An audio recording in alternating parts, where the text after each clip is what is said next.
एक लड़का एक लड़की से अपने प्यार का इजहार करता है और फिर वह लड़की भी मान जाती है और फिर वो दोनों एक दूसरे के साथ प्यार से रह रहे होते हैं, एक दूसरे के साथ शारीरिक संबंध बना रहे होते हैं। लेकिन उस लड़के की हालत दिनों दिन गिरती जा रही है। उसकी कमजोरी को देखते हुए लग रहा है कि आखिर इसको हो क्या गया है। आइए जानते हैं पूरी घटना को। नमस्कार, आदाब, सत श्री अकाल दोस्तों। मैं भीषण प्रकाश स्वागत करता हूँ आपका हमारे यूट्यूब चैनल किस्से क्राइम पे। और दोस्तों, हमारी वीडियो को एक छोटा सा लाइक तो बनता है। मैं बात कर रहा हूँ दिल्ली की। दिल्ली में वह लड़का कमल जो कि यूपीएससी की तैयारी कर रहा है, वह यहाँ के कोचिंग सेंटरों से कोचिंग लेकर तैयारी कर रहा है। और यह बात है उस समय की जब 2020 यानी कि कोरोना काल चल रहा था। दिल्ली मानो खाली हो रही थी। हर तरह के लोग जिनके बीच में अफरा तफरी मची हुई थी और सभी लोग इधर उधर भाग रहे थे, अपनी जान बचा रहे थे, क्योंकि दिल्ली में तो जैसे कि महामारी आ गई थी। सभी लोगों के दिमाग में सिर्फ यही था कि वो लोग अपने गांव कैसे कैसे पहुंचे। और इसी दौरान ना तो ट्रेनें चल रही थी, ना ही कोई और ज़्यादा सुख सुविधाएं थी। जो लोग अपने घरों को जा रहे थे, उन लोगों के पास एकमात्र साधन था कि वो लोग अपनी कोई पर्सनल टैक्सी करके ले चलें। उन पर्सनल टैक्सियों के किराए इतने मन मुताबिक थे कि कोई 60,000, कोई 70,000, कोई 80,000 रुपये मांग रहा था। और उस समय उस अफरा तफरी में लोग इतने पैसे दे भी रहे थे। वह जो लड़का कमल है, वह भी अब अपने सामान को धकेलते हुए सीधा आ जाता है बस स्टैंड। बस स्टैंड पर वह ढूंढ रहा होता है उसको कोई सवारी मिल जाए। काफ़ी समय बीतने के बाद उस लड़के को नज़र में आता है कि एक बड़ी खूबसूरत लड़की भी वहाँ पर आई है और वह भी बिहार जाने के लिए तैयार है। यानी कि अब उसको एक सवारी तो और मिल गई है। यहाँ पर जब टैक्सी वाले से बात की जाती है तो वह टैक्सी वाला इतने बड़े रिस्क लेने के लिए 60,000 रुपये की डिमांड करता है। कमल अब उस लड़की के साथ वहाँ पर इंतज़ार कर रहा होता है कि उसको कोई और सवारी भी मिल जाए, जिसकी वजह से वो दोनों अब एक साथ बिहार के लिए रवाना हो जाएं। जो वह लड़की है वह बिहार के आरा जा रही थी, लेकिन वह लड़का जो कि समस्तीपुर जा रहा था। उन दोनों को इंतजार था कि कोई अन्य व्यक्ति और आ जाए, एक दो सवारी और आ जाए, ताकि उनका किराए का जो वजन है वह कम हो जाए और वो सभी लोग आसानी से अपने अपने घर पहुंच जाएं। इतने में ही एक बुजुर्ग दंपत्ति यानी कि पति पत्नी दोनों आते हैं और वो लोग भी पटना के लिए उस कैब ड्राइवर से कहते हैं कि हमको पटना छोड़ दोगे। तो वह कैब ड्राइवर कहता है कि इन लोगों से पूछ लो, ये लोग भी बिहार ही जाने वाले हैं। कमल के साथ वह लड़की और वह बुजुर्ग दंपत्ति, अब वो चारों एग्री हो जाते हैं उस गाड़ी से बिहार जाने के लिए। बस उनकी जिस किराए में बात हुई थी उसी किराए के मुताबिक सभी लोग एग्री होते हैं और अब चारों के चारों उस कैब में सवार होकर बिहार के लिए निकल पड़ते हैं। बिहार जाते समय एक लंबा रास्ता तय करना पड़ता है और कैब ड्राइवर जो कि गाड़ी चला रहा है उसका दिमाग तो सिर्फ ड्राइविंग पे होता है। लेकिन यहाँ कमल पीछे बैठी हुई उस लड़की पर अपनी निगाहें जमाए रखता है। वही आंखी आंखों में उस लड़की को इतनी ढंग से देख रहा है जैसे कि उसने ऐसी लड़की को कभी नहीं देखा है और वह लड़की भी कमल को ऐसे ही देखी जा रही है। दोनों की निगाहें जो मिलने का एकमात्र जरिया था वह होता है उस कार का शीशा। कार के शीशे को कमल ने सीधा उस लड़की के चेहरे की तरफ कर रखा था और बस एकटक उसको देखे जा रहा था। लंबा समय बीत जाने के बाद अब गाड़ी बिहार में एंट्री कर जाती है और जो सबसे पहले आने वाला स्टेशन होता है वह उस लड़की का होता है और वह स्टेशन होता है आरा। लड़की अब उस गाड़ी ड्राइवर से गाड़ी को रोकने का इशारा करती है और कहती है कि मुझे यहीं रोड पर उतार दो, यहाँ से 1-2 किलोमीटर दूर ही मेरा घर है, मैं आराम से वहाँ चली जाऊंगी। लेकिन कहीं ना कहीं उस लड़की के दिमाग में एक विचार घूम रहा होता है। वह उस लड़के कमल का फ़ोन नंबर लेना चाहती है या फिर अपना नंबर देना चाहती है, लेकिन उस बुजुर्ग दंपत्ति के वहाँ मौजूद होने के कारण वह कोई भी फ़ोन नंबर्स का लेन देन नहीं कर पा रहे हैं। यहाँ पर कमल भी अपने मन को महसूस कर चुप बैठ जाता है, लेकिन दोनों एक दूसरे के साथ किसी भी प्रकार का वार्तालाप नहीं कर पाते, लेकिन आँखी आँखों में दोनों अपने प्यार का इजहार कर चुके होते हैं। और वह लड़की अब उस गाड़ी से उतरकर अपने घर की तरफ रवाना हो जाती है और वह गाड़ी भी आगे समस्तीपुर पटना के लिए रवाना हो जाती है।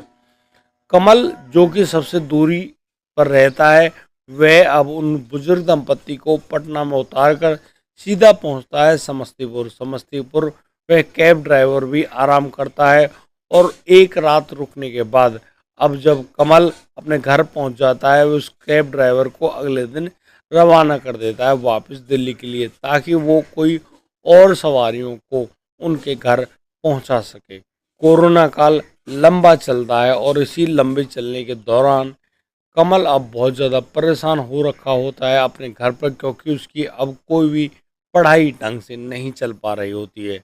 वह अब लगातार इसी प्रयास में होता है कि वह अब जल्द से जल्द दिल्ली जाना चाहता है। और तो और जैसे कि वह उस लड़की पूनम से मिला था, उस लड़की से भी मिलना चाहता है, क्योंकि देखा मैंने आपको बताया था कि दोनों एक दूसरे को आंखी आंखों में दिल दे बैठे थे। कहीं ना कहीं कमल के मन में एक छोटा सा विचार होता है कि वह उस लड़की पूनम से अवश्य मिलना चाहेगा।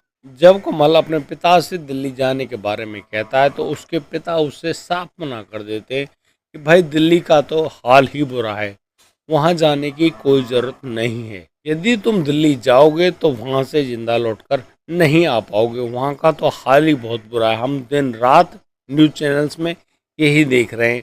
और वो इस प्रकार की बात कहकर कमल से मना कर देते हैं कि यदि तुमको कोचिंग ही चाहिए तो पटना चले जाओ, पटना में भी बड़े अच्छे कोचिंग सेंटर हैं और अब तो ऑनलाइन का ज़माना है, आप ऑनलाइन भी अपनी पढ़ाई कर सकते हो। कमल को दिल्ली जाने से उसके पिता अब रोक देते हैं और वह बड़ा मायूस होकर अपने घर बैठ जाता है।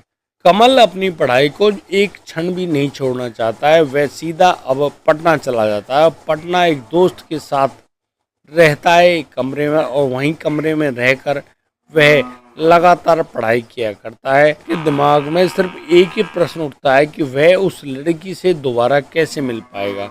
और इसी सिलसिले में अब कमल एक दिन आरा जाने का निर्णय कर लेता है। वह मोटरसाइकिल लेकर सीधा निकलता है आरा के लिए और आरा पहुंचते पहुंचते वह उस लड़की के जो स्टेशन था जहां पर वह लड़की उतरी थी वहां पर पहुंच जाता है और फिर वहां से अपनी बाइक को रोड से उतारकर उन गांव की तरफ चला देता है और धीरे धीरे पता करता है कि यहाँ पर कहीं पूनम नाम की लड़की रहती है।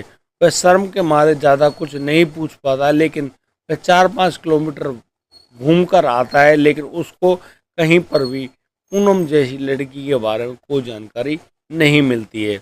अब रात हो चुकी होती है और जो कमल है वह मायूस होकर वहाँ से वापस लौट रहा होता है अपने घर की तरफ। जैसे ही कमल वापस लौटता है तो वहाँ पे एक गांधी सेतु पड़ता है जो कि एक नदी के ऊपर बना हुआ है। गांधी सेतु के नज़दीक आते ही वह जैसे कि दिन भर ड्राइव की है, वह थका हुआ महसूस कर रहा है अपने आप को, वह चाय पीने के लिए वहाँ रुक जाता है।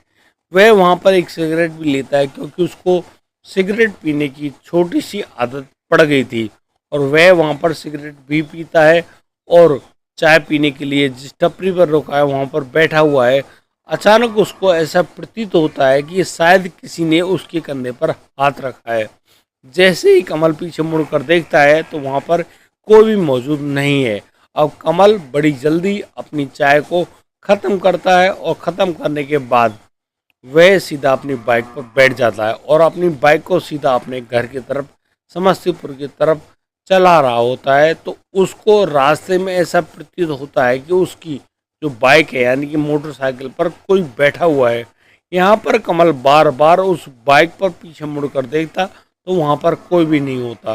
कमल अब थोड़ा बहुत डर जाता है और वह जब और अब उस डर के कारण वह मोटरसाइकिल को बड़ी तेज गति से वहां से भगा रहा होता है। रात्रि के करीब 11 बजे वह अपने घर पर पहुंच जाता है और वहां जाकर वह अपनी हर बात को बताता है। कहता है कि वह पटना गया था और पटना उसने एक कोचिंग सेंटर मिल गया है, अब वह पटना रहकर अपनी पढ़ाई करेगा। कमल के माता पिता उसकी बात पर तो राजी हो जाते हैं और कहते हैं कि कोई बात नहीं बेटा, आप दिल्ली जाने की ज़रूरत नहीं है, तुम लोग पटना रहकर ही अपनी कोचिंग पूरी करो। और इस पूरी बात को मानकर वो लोग भी एग्री हो जाते हैं और कमल अब सोने के लिए चला जाता है। कमल अब जब सो रहा होता है तो उसको ऐसा प्रतीत होता है कि उसके बिस्तर पर कोई बैठा हुआ है। कमल डर के मारे जब अपनी आंखें खोलकर देखता है तो वहां पर उसको कोई भी दिखाई नहीं पड़ता है। वह बड़ा भौचक्का रह जाता है, आखिर हो क्या रहा है। अब वह डर के मारे चादर ओढ़ के अपने आप को ढककर सोने का प्रयास करता है, लेकिन उसको अब ऐसा प्रतीत होता है कि शायद उसकी चादर को कोई खींच रहा है। इस बात को वह जैसे ही समझ पाता है वह डर के मारे वहां से भाग खड़ा होता है और सीधा पहुंच जाता है अपने पिता के पास, जहां पर उसके पिता सोए हुए थे, और कहता है कि मुझे तुम्हारे पास सोना है। कमल के पिता भी कमल की नासमझी को बस मानते हुए कि इस बच्चे की जिद है, क्यों नहीं इसको यहाँ सुला दिया जाए, और वो भी अपने पिता की खाट पर ही जाकर सो जाता है। कमल अब जब सुबह जागता है तो वह थोड़ा भयभीत होता है, उसको लगता है कि क्या हुआ था। जब उसके परिवार ने उससे पूछना चाहा तो उसने साफ साफ बता दिया कि ऐसी कोई बात नहीं है, पर पता नहीं मुझे रात क्यों अजीब सा डर लग रहा था। लेकिन अब यह बात आई गई हो जाती है। कमल अब अगले तीसरे दिन रवाना हो जाता है पटना के लिए, और पटना पहुंचकर वह अपने दोस्त के पास एक छोटे से कमरे जिसको किराए पर लिया था उस कमरे में जाकर रहता है। यहाँ पर भी कमल के साथ यही परिस्थिति होती है कि वो दो रात को बहुत बुरी तरह से डरता है। जब वह इस डर को अपने दोस्तों के सामने शेयर करता है तो उसी समय उनका एक दोस्त उनको एक बात बताता है। कहता है कि इसी कमरे में एक लड़के ने फांसी लगाकर आत्महत्या कर ली थी। इस बात को सुनकर कमल जैसे कि बहुत ज़्यादा बुरी तरीके से डर जाता है और वह अब सोचता है कि क्यों ना इस कमरे को ही छोड़ दिया जाए। और अब वो दोनों मित्र जो कि उस कमरे में रहते थे वो तुरंत उस कमरे को छोड़कर कहीं और जगह कमरा तलाशने लगते हैं, और यहाँ पर कमल के साथ रहने वाला वह दोस्त कई और जगह कमरा ले लेता है। लेकिन अब जो कमल है वह अकेला रह जाता है। कमल को पास में ही एक लॉज मिलता है, उस लॉज में उस छोटे से कमरे को किराए पर ले लेता है 4,000 रुपये महीने की दर से। एक दिन कमल जब शाम के समय अपने बाहर जो बालकनी होती है वहां पर घूम रहा होता है तो अचानक उसकी निगाह पड़ोस की एक छत पर घूम रही लड़की पर पड़ती है। वह लड़की कौन है, बड़ी गौर से कमल उसकी तरफ देखता है तो कमल को ऐसा प्रतीत होता है कि ये लड़की तो पूनम है, और उस पूनम नाम की उस लड़की से जब वह इशारे करता है तो पूनम भी उसके सभी इशारों का सही सही जवाब देती है। और फिर वो लोग इशारों में काफ़ी समय तक बात करते हैं। रात्रि का समय हो जाता है, अंधेरा होते ही अब लड़की कहती है कि उसको नीचे जाना है, लेकिन नीचे जाने से पहले कमल उससे कहता है कि तुम कल आओगी या फिर मुझे तुमसे मिलना है। कमल उस लड़की से कहता है कि मुझे तुमसे मिलना है पूनम, मैं तुम्हारे बिना नहीं रह सकता। इशारों में इस तरह की बातों को कहते हुए तो यहाँ पर पूनम का उत्तर आता है कि वह रात को तुमसे मिलने आएगी। और दोस्तों, कमल अब अपने कमरे में जाकर आराम करने लगता है, खाना बनाता है और फिर खाना खाकर आराम से सो जाता है। और रात्रि के करीब 12 बज चुके होते हैं, अचानक उसका दरवाज़ा खटखटाने की आवाज़ आती है। कमल जैसे कि इंतज़ार कर रहा था वह अब उस दरवाजे को खोलता है तो कमल यह देखकर हैरान रह जाता है कि दरवाजे पर उसकी प्रेयसी पूनम ही मौजूद है। पूनम को देखते ही वह अंदर कमरे में ले लेता है और पूनम अब कमरे के दरवाजे को लॉक करने का इशारा करती है। कमल अब जब दरवाजे को लॉक कर देता है तो अब पूनम और कमल दोनों बैठकर बहुत सारी बातें करते हैं। तुम कहाँ थी, कैसे थी, कैसी स्थिति में थी, मैंने तुम्हें ढूंढा, वगैरह वगैरह बहुत सारी बातें उनकी चल रही होती हैं और दोनों एक दूसरे के प्यार को शब्दों में इजहार करते हैं और फिर एक दूसरे से गले मिलते हैं। दोनों का गले मिलना इतना ज़्यादा बेचैनी भरा होता है कि वो दोनों अब एक मिनट भी नहीं लगाते हैं आगे की परिस्थिति में, और दोनों जिस गति से फुर्ती से अपने कपड़े निकालते हैं और फिर दोनों का जो शारीरिक संबंध बनता है वह बड़ा ही बेचैनी भरा होता है। दोनों एक दूसरे की बाहों में इस प्रकार से समा जाते हैं कि उनको पता ही नहीं चलता है कि कब सुबह के 3 बज गए हैं। और 3 बजे के लगभग अब पूनम कहती है कि उसको अपने दोस्त के पास जाना है, वह जाग जाएगी। और पूनम ऐसा कहते हुए अब कमल के पास से सीधी रवाना हो जाती है अपनी दोस्त के पास।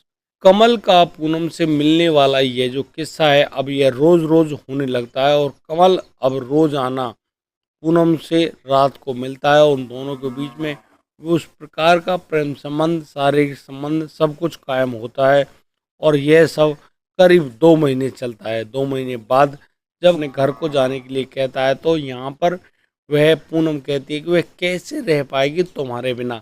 तो कमल कहता है कि वह बस जाएगा और अपने माता पिता का हाल चाल पूछ कर, बस उनको देखकर, उनसे मिलकर और कुछ खर्चा पानी लेकर वह जल्दी ही लौट आएगा। ऐसा कहकर कमल अब पटना से वापस लौट आता है अपने घर समस्तीपुर। समस्तीपुर लौटने पर जब कमल को उसके माता पिता देखते हैं तो वो बड़ी हैरानी से देखते रह जाते हैं और पूछते हैं कि भाई तुमको हो क्या गया है, तुम वहाँ पर रहते तो हो, अच्छी बात है, पढ़ाई तो कर रहे हो, ये भी अच्छी बात है, लेकिन क्या तुम कुछ खाते पीते हो?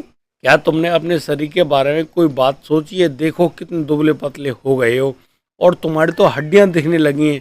तुमको ये बात शोभा नहीं देती। अब ऐसा है, तुम्हें कहीं कोई पटना जाने की कोई ज़रूरत नहीं है, तुम यहीं पर रहो और बस तुम आराम से अब अपने शरीर की देखभाल करो। शरीर ही नहीं रहेगा तो फिर तुम्हारे पास रहेगा क्या?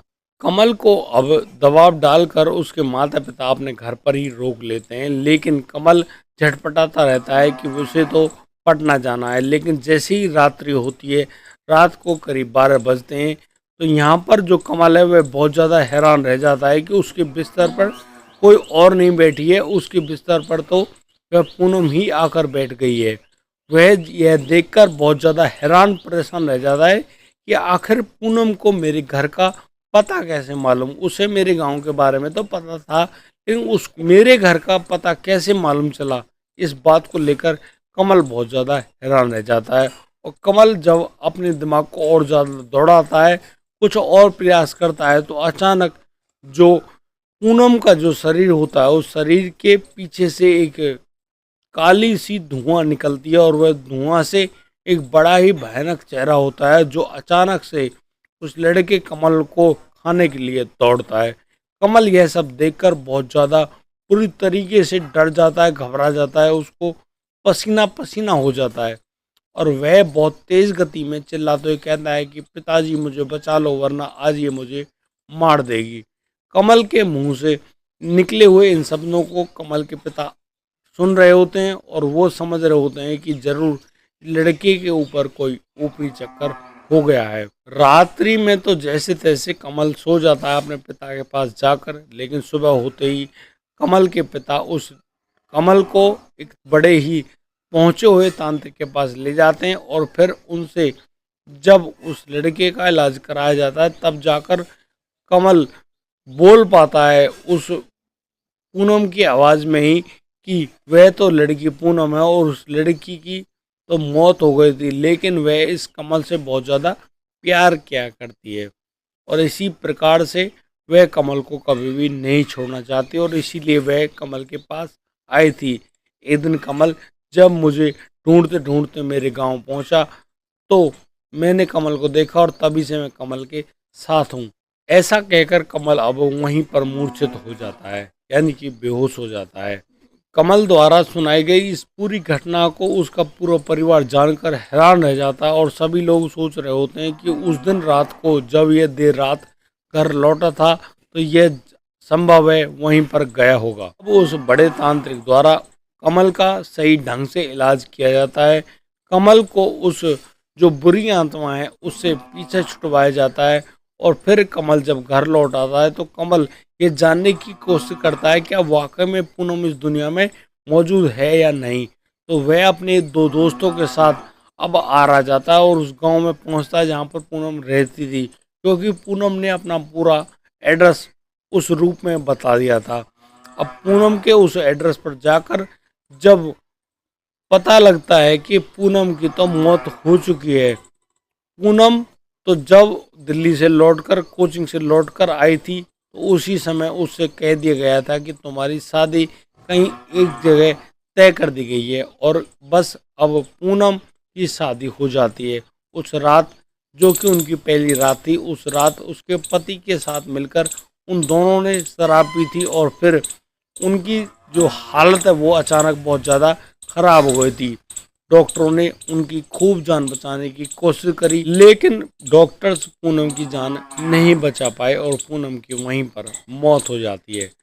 पूनम इस प्रकार से अपने जीवन को तो समाप्त कर लेती है उस दिन उस जहरीली शराब को पीकर। पूनम की जो आत्मा है वह घूम रही है, परेशान होती हुई भटक रही है और उसी प्रकार से उस आत्मा ने उस कमल को भी दबोच लिया था। दोस्तों, यदि आपको हमारी ये वीडियो और दी गई जानकारी अच्छी लगी हो तो हमें लाइक करें और हाँ, कमेंट करके आप इससे बताना कि आपको ये घटना कैसी लगी। और दोस्तों, मिलता हूँ कल, लाता हूँ एक नया सनसनीखेज मामला। तब तक के लिए आप बढ़िया रहें, बेहतर रहें, अपना और अपने परिवार का बखूबी ख्याल रखते रहें। जय हिंद, जय भारत।